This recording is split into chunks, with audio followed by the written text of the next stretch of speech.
Well, taking our victory lap in this episode of Wind Tunnel is a young man that, in his very first year of competition in the pure stocks division at the Salina High Bank Speedway, finished 43rd in the national standings.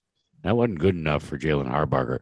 In fact, he decided he was going to shoot for a championship, a track title at the Speedway. And then, lo and behold, at the halfway mark of this season, he's on top of the division for NASCAR Advanced Auto Parts Weekly Racing Series national standings. And he joins us now here on Wind Tunnel. Justin, this has been a magical season for you, man. Yeah, it's been pretty good. We had a lot of speed here early on. We kind of learned some things at the end of last year. We got 2 wins and kind of built off that for this year. And it's been really good to us so far and had a lot of good luck. Tell me a little bit about the Speedway. It's very prominent in the family of Advanced Auto Parts NASCAR Weekly Series, and it's kind of unique because I love dirt. Okay, even though my family owns a paved half-mile racetrack, but the high bank dirt at Salina really brings the best out of the drivers. So, what's the key to getting around there?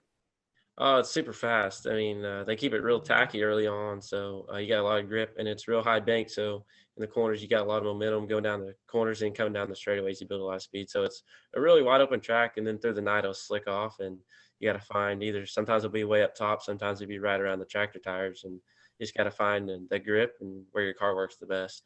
Really nice facility they got out there. You know, there was conventional wisdom in the NASCAR Premier divisions that was kind of an exclusive club for pavement specialists. Then lo and behold, along come guys like Chase Briscoe, and it started with Jeff Gordon, who cut his teeth on the dirt and moved on to Larson, and so many now that claim dirt as being an important part of developing their racecraft.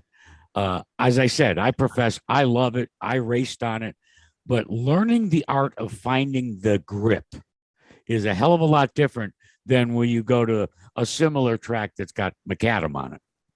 Yeah, and you can watch the track early on where they're putting the water the most and how they farm it through the night. And you can go out, be right for a hot lap start, and you can glance at the track, see where it's going to come in the most, and watch where the cars are running it in, and kind of go off that for the heat race. And then the feature time, if they're going to work the track, their intermission, you can go out and watch it and walk around and kind of feel where the grip's going to come in early and where it might end at the night, because you could start on the bottom or you could end on the top or run one end different than the other. So you just gotta kind of build that knowledge up by talking to people that's been doing it a little bit longer than you, and then building your own knowledge and how your car works in it. And you got a good looking little hot rod there with that Camaro body, number 8, but it's a family affair. Tell me a little bit about the support behind the scenes for you. Oh yeah, actually my family, my uncle drove that car to begin with when it was first built, and then my grandpa got into it, and then I always grew up in the shop at his house, so always wanting to do something with it, and at the end of 2020, I got my chance to drive it, and then I think we ran 2 races, and then 2 or 3 races at the end of 2020, and then we ended up getting the car full in 21 and running our first full season for that. Do you ever dream about maybe pursuing it as a professional career? Yeah, I'd love to do that. Maybe in the dirt world or asphalt world, one of the Yeah. two. It could become a career. You can just take my chance and run with it and try to make it the best I can. Well, in your first year, you stayed pretty close to home, racing at Salina. But in this chase, now that you find yourself at the halfway point, atop the national standings, I understand you're going to go on a road tour a little bit to test your mettle at some other nearby tracks. Tell me a little bit about that. Yeah, last year there's a track down in Fort Smith, Arkansas, Tri-State. We go down there. We went down there a few times last year, and I really like the surface down there. It stays real smooth. They do a really good job with the track and stay slick all night. I mean, there's black. You can see the black hot laps are over, and I really like that. And we went to the Springfield last year, and we plan on going back this year, and then venture off to a few other places. There's a big half mile not too far from the house that we raced that one time this year and did. I think we ran 6th or 5th there, and then of course we're going to go try to go to Monette a couple times, and then maybe some tracks in Kansas. How important is that to you as a driver to be able to venture out and race against maybe some folks that you're not familiar with, and also acquire the skill set because you were pretty descriptive on what some of the differences are in a lot of these tracks, and each one has a unique personality. Yeah, each track's different and it has its different characteristics. And just to be able to go race new competition that run up front there, and then it's just a challenge and gives you a lot more experience on different tracks and the way they race and the way the people on it race, and just give you a lot more experience and seat time. And then you can apply that to either back home or a track that you go to that's similar that you've never been. Well, this might have worked here. This track's kind of similar, something to kind of go off of. Pure stocks. There's so many different names to them, but looking at the pure stock division at Salina, what makes it so competitive? I mean, the one of the races I watched you compete in, there were like 26 cars taking the A main, and it was tight all the way through the event. Yeah, we usually average about 30 cars there a night, so we got a pretty good car count in that class. And one thing is we're all on a 602, so that kind of, the car plays the same. And then it comes down to who can set the car up the best, and it comes down to a driving game then. You having fun? I'm having a lot of fun.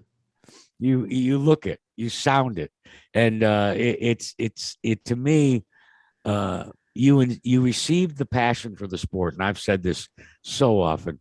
It's handed down from generation to generation, and being able to follow in your grandfather and your father's footsteps and get to victory lane with the very same car. How meaningful is that to you as the third cat to take that Camaro to victory lane? It's pretty special to me, to watch that car continually be at the top, and it's special to them too because they can look back and remember when they raced it. Yeah, they was winning with it, and to see it still win today is something real special. They like to see. You realize, Jaylen, though, when you follow in your family's footsteps, no matter what you accomplish, they're going to celebrate it with you.